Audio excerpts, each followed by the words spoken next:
This kit is 25 years old and I bet you've never seen it made quite like I'm going to do.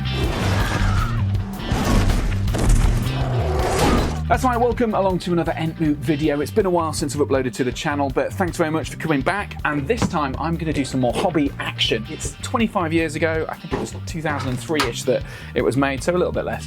But I've got the sprues of Haradrim, I've got the funny old base, we've got some elephant parts, and I want to turn this into something that I don't think I've ever seen before. I want to turn this into an iconic moment from The Return of the King, because why not? Let's see if I can turn this into the moment where Éomer and Eiweing are trying to bring down the big boy.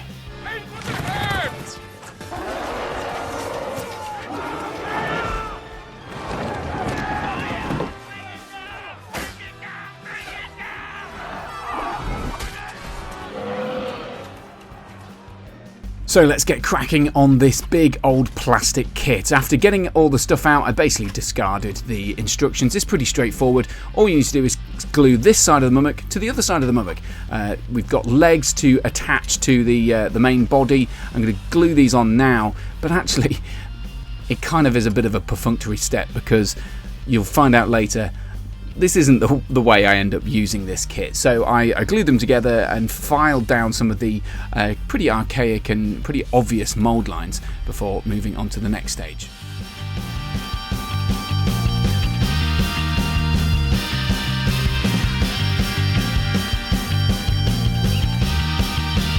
And frankly, the next part of the process is a scary part because essentially, I'm cutting into the back leg of the mummock in order to try and have it standing on its hind legs in that position we've just seen in the clip.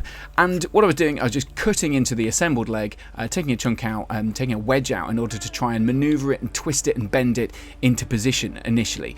And for a while I thought this was definitely going to work, it was going to be fine. But the more I realised, the more you kind of have to take more and more of the model away in order to make the bend that I really wanted. So in the end, I ended up just cutting the leg off and repositioning it with the hopes of then resculpting the skin on.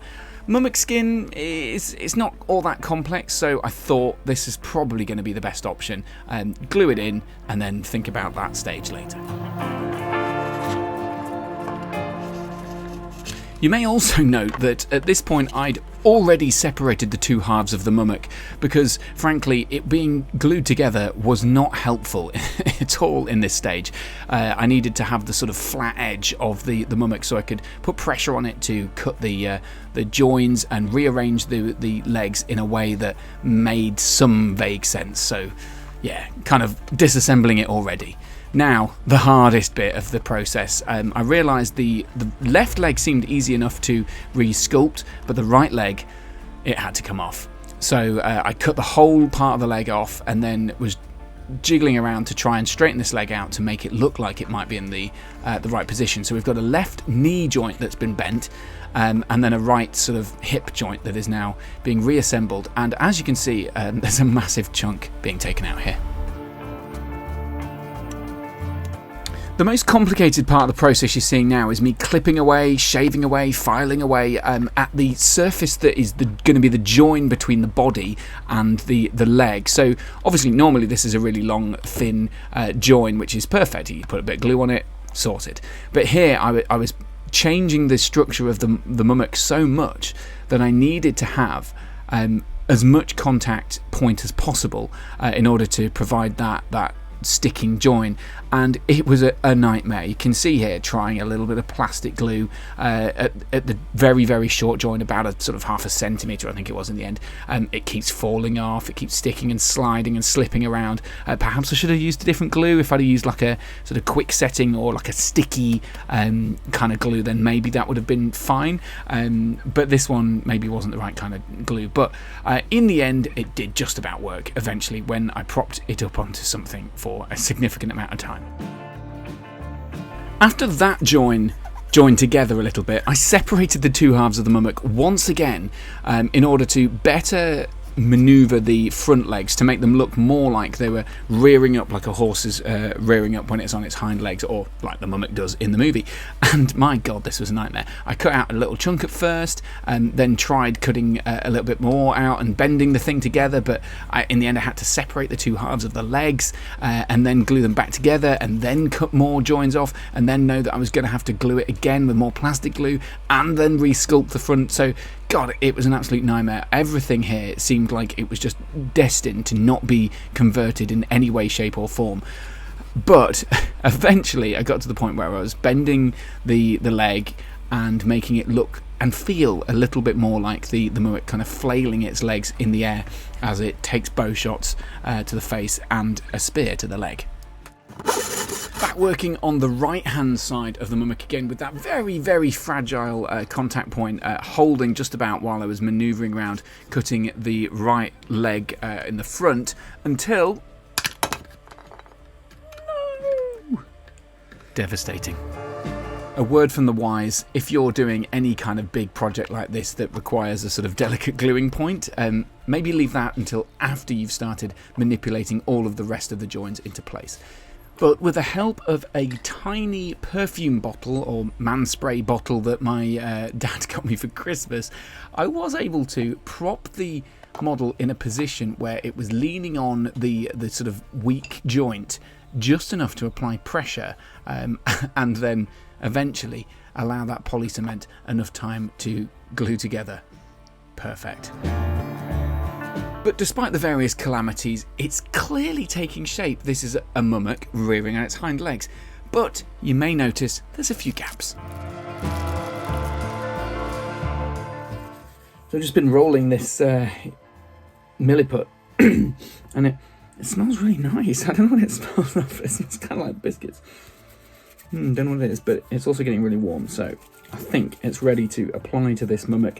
Hopefully this is dried enough for me to be able to sort of lift the mummock out of place, and then sort of use the hopefully sturdy, sticky milliput to bolster that very, very fragile joint, which I've already broken once.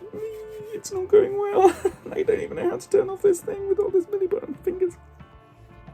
Terrified I was going to snap that fragile joint again, I started work just filling the gap. Now, this is not textured work, this is not recreating the mummock skin, but it's providing a base layer on which to put either more kind of sculpting clay or green stuff or whatever, and that would be used to make the texture of the skin itself. This is kind of, it's a foundation is what it is, and it's also being used to bolster the joins, reinforce the joins, to make sure that we have some actual structural integrity on this mummock, so I don't keep knocking that leg off.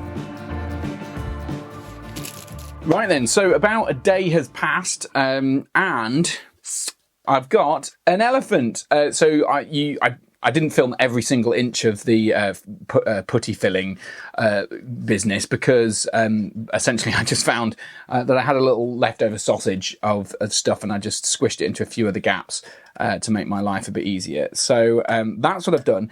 And you know what? I've never really used milliput before, but look. That is solid as a rock, so that is good. So that's a plus. And if I get something flat, why do I not have something flat? Here's a box. And I put it on there. I'm pretty happy with that pose. So that's good. But one of the things I've started to notice is, obviously it's not going to stand up. So that's a bit of a concern. It looks to be tipping maybe forward. Actually, that's pretty good. Yeah. So it looks to be tipping forward at the moment. But obviously I don't have the howdah attached to the back yet, and I haven't attached the head, which I want to kind of do in a maybe see what the pose of that is, to see if it's sort of rolling upwards or whatever. We'll have a look in a second. But I'm starting to think about attaching it to the base. Now, of course, usually it's got these little dimples in the base, which I'll float a picture over of, but the dimples are the wrong sort of places now because of the way I've reposed the legs. So I'm in the situation where I'm going to have to do something to the base to sort of flatten everything out, or maybe just find a plain plastic base. But I want to be able to plastic glue it on, because I know that's much more secure than super glue, but also pin it in some way. And And I'm not really sure how well a pin is going to work on a model this big, where there's potentially a lot of weight sort of wobbling it, holding it back. So I'm a bit worried about that sort of stuff, but I'll plough through. I have seen something on Anvil of Doom, great YouTube channel, which does lots of fantasy stuff. And he kind of uses a pin in a way as a sort of anchor. So he drills something in, glues that in place, and then like drills it underneath the base and has it kind of spread all the way along the base as an anchor to do it. I don't really whether I've explained it particularly well, but hopefully I can show you later. So I'm going to try that, and fingers crossed that works, because I can't think of any good way to hold it in place other than just having a couple of pins. But I don't really know whether the pin's going to do enough. I guess it'll, at the very least, it'll stop it from tilting backwards and forwards. So anyway, that's the vague plan at the moment. But obviously, currently, all you can see is this sort of yellowy green fillery stuff, and that is not the texture of an elephant skin. So I'm going to have to do a layer of green stuff over the top of that and sculpt, which is something I'm not particularly excited about, although elephant skin doesn't look that tricky to do. The thing that I'm a little worried about is how the muscles are going to look in the end of the thing, because I haven't really thought about it, if I'm completely honest. I probably could have looked at the way muscles change and move and all that sort of stuff, but I'm a little bit not concerned. I feel like it's going to be a little unrealistic in some ways, but I'm hoping that the suspension of disbelief will be enough that I don't have to go into great detail with the way an elephant's muscles move when it's standing up like it is. So anyway, that's good. So at least I've got the start where I've got a load of gaps filled, I've got the structure, and I'm happy with the pose. It's not exactly like the shot in the movie, but I think it's about as good as I'm going to be able to get. So yeah, we're going to crack on looking at the head and then start thinking about the howdah before sculpting the rest of the skin. So let's crack on. As with the rest of the mummic, there were a lot of mould lines to remove here, so scraping away all those little bits, I'm sure I left quite a lot in there. But still, with the company of Billion Dom eating the world behind me on Amazon, I managed to get through most of this process, and it's kind of therapeutic in some ways. Just to let you know, I don't think he liked that. No, he wasn't happy, was he? Pastries. Your rather head. Should we say derogata? Oh, lovely, a bit of French. Oh, God. Okay, so I've finished doing the head, which I'm pretty happy with, actually. I haven't done any converting at all for the head so far, except not gluing the ears on, just because I might be tweedling with it. But I need something hard again. Where's that box gone? Right. So currently, we've got elephant like this, which we've seen, and if you attach the head into roughly where it's meant to go, I think we've got a good pose there. So it's not, because I haven't raised the hands up quite as much as, the legs, as much as I really wanted to, I guess.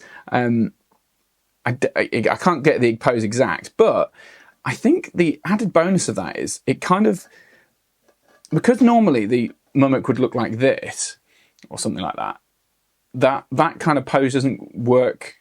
I think you want to add the aggression by rearing the head up, so it would be sort of more like that. But because I'm tilting it back, I think it works as it is, which is great, because I still haven't done the sculpting of the skin, so I'm not 100% confident on that. And I think that just doing it like this will work quite nicely. So that's exactly what I'm going to do. I'm going to attach the head like this with the ears, and then I can potentially attach it to the base before cracking on with doing the sculpting. Although actually no, I think sculpting, now I think about it, has got to come first, because just so that I can ease of access while they're getting around everything. I might even pin it last to the base. So that's what we're doing next. We'll glue it on and see what happens.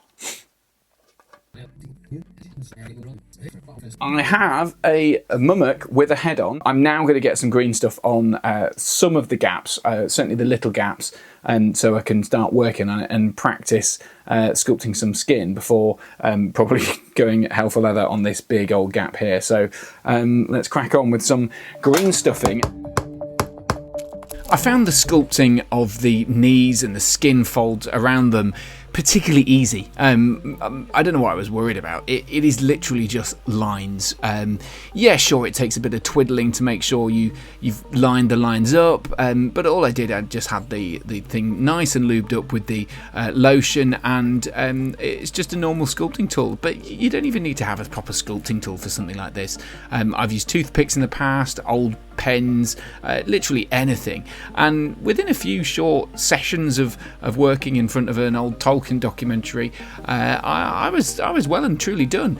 I've spent quite some time green stuffing the gaps now, so I actually forgot about the tail, which I've blobbed on. I completely forgot to glue that on, so I'd already started sealing the gap with green stuff before I realised that it was missing. So I've kind of blobbed it on with the green stuff itself. So that's good. So we've got the tail, we've got an elephant, and we've started to see the creases be filled in. I think I've been given the confidence by just doing this of actually it not being terrifically hard to sculpt the creases, and particularly the gaps around the knees and on the legs.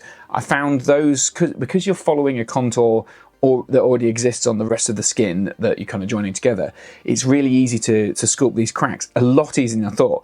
The tricky bit though is where I'm starting to move now into, I'm just trying to avoid, I've done it multiple times, get my fingers on some of this wet green stuff, but it's this bit here, as alluded to in the previous bit that I was talking about, is that it's really hard to work out how big the folds should be. I'm obviously trying to take a cue from the slots on the left leg, which has got more sort of skin there, which is it's wider gaps, but I'm really struggling to replicate that in a way that I'm finding satisfying. But either way, we'll just have to crack on and give it a go. But I'm really happy with it so far. I'm going to let loads of it dry. I've run out of that blob of green stuff. It actually went a lot further than I thought it would. As is often the case with green stuff, you end up doing a little ball, filling your gap, and then ending up having to make like a little rock on the base, don't you? So there's always enough for a little rock. But this time I've used it all, which was only probably only about a centimetre's worth of green stuff. But anyway, I'm happy with that. I'm going to let that dry. I'm going to just finish off this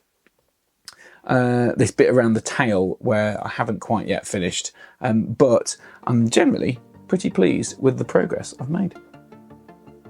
The main thing that I needed to do, which you don't normally do on a mummock, is the sculpting of the feet. What the hell does an underside of an elephant's foot look like? Well, it looks like this. So I just got to work doing that. This is not what I expected at first, but just a bit of scraping and scratching of some green stuff on the bottom of the feet, and it looks like a proper elephant does. So I'm now in a position where I'm happy with the pose of the mummock. So I've got it standing up. It's glued in place with some pins and some sort of paper clips and super glue and all that sort of stuff. I think it'll hold, although it is worth noting I haven't yet added the howdah. And of course the howdah will protrude quite high up from sort of here up to maybe there. So, but it's all plastic. I'm fairly sure it's got enough contact points there. I think I overdid it with the plastic glue. It looks a little bit melted on the foot, but that's fine. I think I'm going to add a bit more green stuff just to sort of pack it in there, really bond the feet properly to the bottom of the base. But other than that, really happy. And as I mentioned, the howdah is of course the next step. So the question is, what do I do with this problem? So you put a guy on there and he slides off. So there's a little bit of issue, but it also gives you some modelling opportunities. So this guy is broken.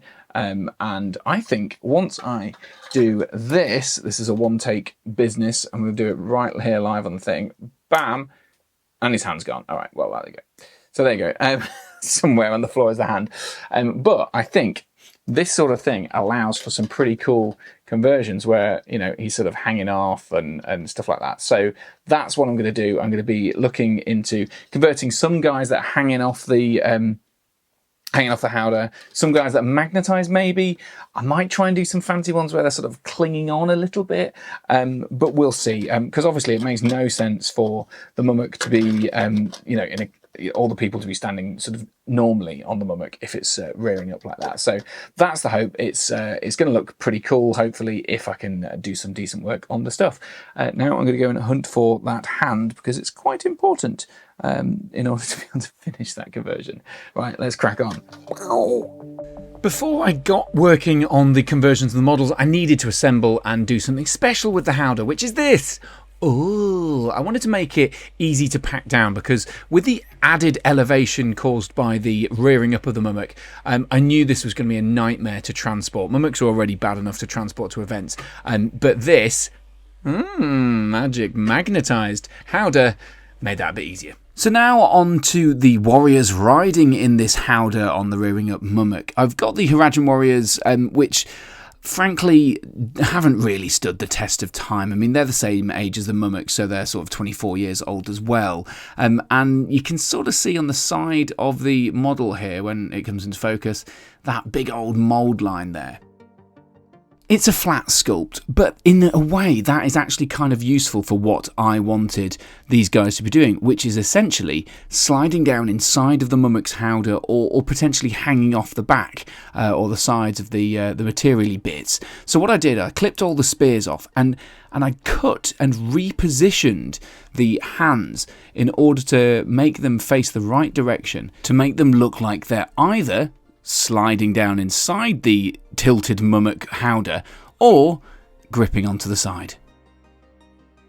We'll look at the other conversions in a second, but just in the meantime I worked on the ear controls, which were just bits of string with the one of the heads of the spears I'd cut off and also a skull glued in place just to make them look a little bit more Haradi and decorative. And then using super glue I just blobbed it onto the Beastmaster chieftain and glued them in place, and actually I thought it was quite a good effect and just a little bit different to have a skull and that spear bit as the attachments. So it's literally been months and months since I last filmed myself looking at the camera and giving you a vague update on the Mummock, and as you've just seen, it's coming on really well. I am really chuffed with this. The movement of the ropes is kind of satisfying in a certain way. I'm relatively pleased with the conversion, in air quotes, because I have really tried not to convert, because I'm not a converter. I'm not very good at sculpting stuff, and I think frankly the Harad models that come with this are very difficult to convert. You know, the spearmen are really easy. You can have a spearman, you know, falling off the top here. That's relatively easy. You've got the other spearmen, the ones that hold the spear over the head, or the similar ones, just by twisting their hands, they're now dangling off. Same with this guy. This spearman dangling down here, dead easy, because he's holding his spear in a certain way, just to reel through it, and he's holding a rope. Same with this guy here, holding his spear forward, and he is now holding a rope. So it's lots of really straightforward stuff. And the spearman holding his hands up over the head has been really useful. I've used him 1, 2, 3, 4 times, 5 times, sorry, because one, he's clinging on. He looks like he's clinging on, doesn't he? So that's really good, or falling back. So that's what I've used him doing a couple of times, just with a couple of hand swaps, hand swapping a Haradrim bow, so that one of the bows is falling over, although, shh, don't tell anyone, he doesn't have a quiver on his back. The other one, he's hanging off. So there's some cool stuff. I'm really happy with this. It looks great so far. Haven't painted it, but I'm really happy with it. And I think the last one that I did was a really straightforward, as you've seen, the Minas Tirith warrior hand. So it's a right hand bow hand, so that's good. So he's kind of doing his kind of bow pulling mechanism, but I'm making it look like he's reaching back into his quiver. The one that there is too in the quiver. It's kind of blending into the quiver, so I've actually separated it out. I kind of highly recommend doing this in general, but it just looks like he's kind of halfway through the grasp and then gone as he's falling backwards. So really chuffed with that, really chuffed with the whole thing. But it's not the end of the conversion process. Oh no, because why would the Mummock be rearing up? Well, because Theoden and co are saying aim for the heads. Is it Theoden or AMA? I think it's AMA who says aim for the heads. So we need to have some arrows. So there's that. We need to have the iconic spear going into the back of the leg, and I think we need. Well, I don't think I will do any tusk weapons because there's no tusk weapons on the one in the thing, but maybe I'll do something around the tusks. Let's see. Still looking pretty cool though. Now to commence the fiddly bit. This is a paperclip, this is a pair of clippers, and I'm clipping it into very tiny little arrows, and this is ungainly and fiddly and requires a drill bit and a tiny pair of tweezers in order to hold the arrows as you're assembling them. It also requires quite tacky superglue, like thick superglue, in order to build the arrows themselves, which by the way are basically just tiny rhomboids cut out of an old cereal box. It's a fiddly process. It took hours, and I'm not exaggerating, it did take hours, but I think the effect is worth it because these little arrows, they just sell it. They explain the whole model's rearing up. Otherwise it doesn't make any sense. But the cream on the top is once I've drilled into the back leg, put a brass rod in the back half of the back leg, and then glued the front half of a Rohan throwing spear so it sticks out the front. And voila! We have the throwing spear launched by Eiweing at the leg. One final addition I did want to do, in spite of it not being exactly accurate to the movie, is to add some kind of tusk weapons, just because it feels like mummoks need tusk weapons. So I got this old razor wire that you used to be able to buy from GW for 40k scenery and stuff like that. You can probably still find something similar, and some cocktail sticks, and made a very fiddly, it took ages, but I made a little chain with some spikes on it, which feels mummocky. Now to paint the beast. There goes. Let's hope it didn't go bumpy. So with a quick blast of Colourforge Black, and I say quick, it actually takes ages to spray paint a whole mummock and its howdah. But anyway, after an undercoat in black, I was ready for the mammoth task of all of the colours.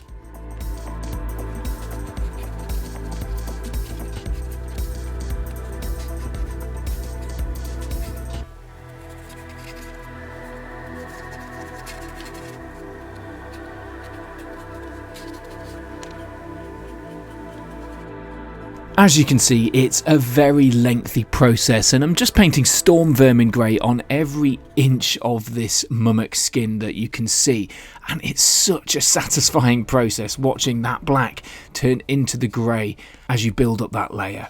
Then I took the advice of the War of the Rohirrim book and used Targul Rage shade, which is a kind of bluey, reddy, browny shade, which I put all over the mummock skin, and a really effective tone as well. Adds a little bit of colour into the recesses. Then onto the howdah, with Rhinox hide being the base coat for all of the wood on the beast.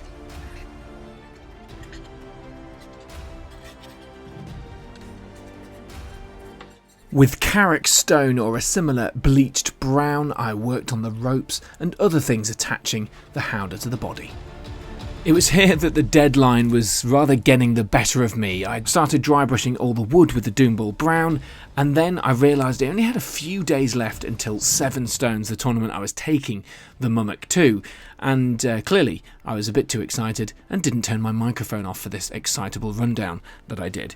I seemed to be going on and on about something, not quite sure, probably about how stressed I was feeling. Just paint the damn thing, stop standing around looking at it. Oh, and the elephant in the room is that I've painted the howdah blue, and I will be painting the Haradrim blue and purple. That's to match my existing army. It was a whole theme, check out the Tale of Four Warlords. But anyway, crack on and paint. And with just a few days left, I did exactly that. I mean, you can see from the close-ups, it looks pretty good. I'd done some washing on the ropes by this point, and I think an extra couple of layers of grey, but I really needed to get to work on the details of the miniature. And these Haradrim warriors, despite being undercoated and looking nicely converted, I thought, were proving a nightmare to paint, because I'd glued them all on to the howdah and fixed them in unusual positions because I didn't have the confidence to do it any other way, so it was a pain. And then I realised I'd have to paint this damned base, so I decided I just didn't want to. So I covered it with putty, sand and filler, and I'd deal with that later. Also, for the tusks, which had remained completely untouched up until now, I started up the layers of Morghast bone and also painted the toes. before finally settling on some of the fine details here with like the little blue blobs that I painted onto the arrows to make the bindings match the howdah and the uniform of the Haradrim warriors.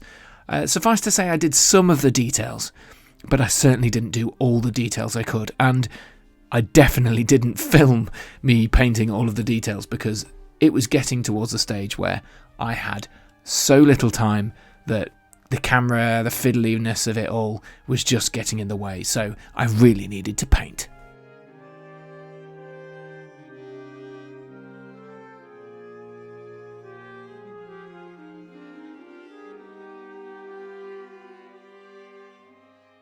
After a bit of blood for the blood god to decorate the wounded Mummock, it was the final touches that I needed to put on, particularly the flags that on the front of the howdah dangled down, and these are ones that I had deliberately left off from the start. I should have left a lot more off from the start in order to make the painting a lot easier, but these guys I know I've broken off in the past, so I definitely left them off so I could paint them in detail earlier without snapping them off. And I also decided to do the thing that I think you really should do if you're trying to do a hobby project, and that is to string the bows. It may take a tiny pair of tweezers or a pair of scissors and some super glue and some dedication, but it's worth it in the end.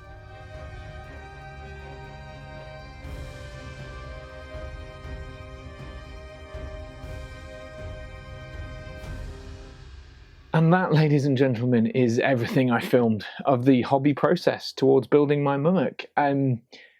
It was a really tight deadline at the end to finish everything off for Seven Stones, the tournament I was taking it to, and I felt like I really wanted to get it done properly and finished and sorted and look amazing for Seven Stones, which is a sort of celebration of the hobby. And it felt like a really nice way to end this project, which had been sort of started in September or whenever it was, so about 9 months, so, and you know, the length of the gestation of a human child, and I've come up with a plastic Mummock converted, but as you've seen throughout the process, I think it's something special. I think it's something worth looking at and worth celebrating, and I hope you agree with me. It's certainly something I've loved doing and I am really proud of. So here it is in all the glory. I'll put some nice shots up in a montage of some sort in a minute or at the end or whatever.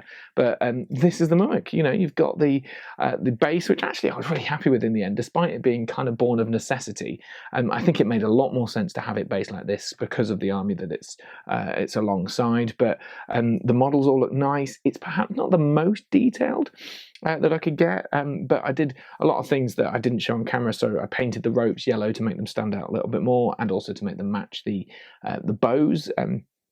I did a few of the details, like on the gemstones and stuff like that. I did properly try and highlight the tusks a little bit, so they've gone from the more gassed bone or whatever it's called base coat, and then I washed them, and then I kind of did some highlighty type stuff and added a bit of blood for the blood god onto the spikes here as well. And generally, yeah, that's kind of it. I mean, it's not something I've seen anyone else do, so I'm really chuffed with it. I think that is something that I really set out to do, is to do something that I hadn't seen before. And you know, I'm not the best hobbyist in the world. I'm amazed at the quality of hobby that some other people do. I mean, just at Seven Stones, it was absolutely incredible. The standard of hobby was insane. But here, I think you should always try to improve on yourself and improve on your own hobby and improve on your own skills, in not just in hobby but in anything in life. And you know, your only goal should be to improve on yourself, and I think I have outdone myself here, and that I think is worth celebrating. And the setup for this video was, you know, let's do something special and let's do something that nobody has ever seen before for a Mummock. And I hope you haven't seen this before, but I certainly haven't, and I'm really proud. So thanks very much for watching this mammoth task. I think I've used that joke 1,000 times in this video, but it was a mammoth task. It's taken me so many months to do it, and I'm really chuffed with the end result. So thanks for watching and supporting the channel and subscribing and all the other stuff that people do, patreon.com/entmoot and all that. If you want to listen to the podcast, it's all linked down below, and I'd really appreciate your comments down below. You know, what should I do next? And have you got any other ideas for something as wild and crazy as this sort of thing? And, you know, hopefully you like it. So thanks so much for watching another Entmoot video. There will be another one, hopefully very soon. But then again, I said that last time and that was 4 months ago or something. So anyway, thanks for watching. Boo-rum-rum.